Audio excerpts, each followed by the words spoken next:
started to notice a pattern. Every single time my long minus distance, text minus only boyfriend and I got into a fight, our high minus strung CEO would force the entire department to work overtime. It was uncanny. So, sitting at my desk, I finally typed out a message to him. Every time we fight, I end up stuck at work. I think we need to break up. You're bad luck. Less than a minute after hitting send, disaster struck. Panic minus stricken, I furiously tapped out another text. And not even kidding, you really are a curse. The boss just announced he's cutting our salaries. Let's block each other. Goodbye. A moment later, the CEO's personal assistant, Simon, stepped out of the corner office. His eyes swept across the room, meticulously scanning our desks, before finally coming to a halt right in front of Clara. Take this pen, Simon said, his voice flat but carrying a strange weight, and follow me to the office. The silver fountain pen in Clara's hand was mine. I'd lent it to her just yesterday, and it was a gift from my text minus boyfriend. 3 minutes ago, I had officially cut ties with my virtual boyfriend. Immediately after, Simon had rushed out of the boss's office, looking thoroughly rattled. HED ordered us all to stand up, clear our desks, and search for something. Then, he took Clara and the pen away. We held our breath as Clara was led away, only letting out a collective sigh once the heavy glass doors clicked shut behind them. Instantly, the office erupted into quiet whispers. What did Clara do? She's going to get absolutely shredded. Someone get the tissues ready. It's going to be a bloodbath. The dread was entirely justified. The Harley family owned a massive, sprawling empire, and Zachary Harley had originally been the high-minus flying CEO of the parent company. But after our branch's performance took a nosedive, they sent him down here to personally whip us into shape.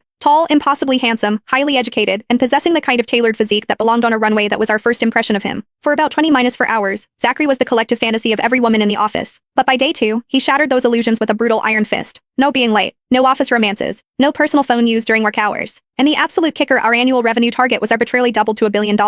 For context, we had barely scraped $500 million the year before. He was ruthless, treating performance metrics like a matter of life and death, moving through the office like a flawlessly programmed, unfeeling machine. People went into his office with forced smiles and came out in tears. If you did well, he expected better. If you fell short, he tore you to shreds without a second thought. He was our resident Grim Reaper. Under the crushing weight of this daily anxiety, I had turned to a coping mechanism, a secret online relationship. It had started as a complete accident. My cousin had gotten a new number, and when I went to add him on WhatsApp, I mistyped a digit. Surprisingly, the stranger on the other end accepted my request anyway. Assuming it was my cousin, I immediately fired off a barrage of random texts. The only response I got was a single question mark. Pissed off, I snapped back, what is your problem? Wanna fight? The stranger replied with another silent. A prickle of unease set in. I tapped on his profile picture and scrolled down. It was completely blank, no status updates, no photos, nothing like my cousin, who posted every single detail of his mundane life. My stomach sank. Oh God. Cringing, I typed, I am so incredibly sorry. Wrong number. Can I buy you a coffee to make up for it? I sent him a quick Venmo of $5. He immediately sent back 50. Intriguing. I decided I liked him already. After a few more exchanges, I realized there was something uniquely captivating about him. Despite never having met, we fit together with an ease that felt almost predestined. We didn't share names, photos, or occupations. We were looking for a connection of the mind, a sanctuary from our real lives. Eventually, we drifted into a relationship.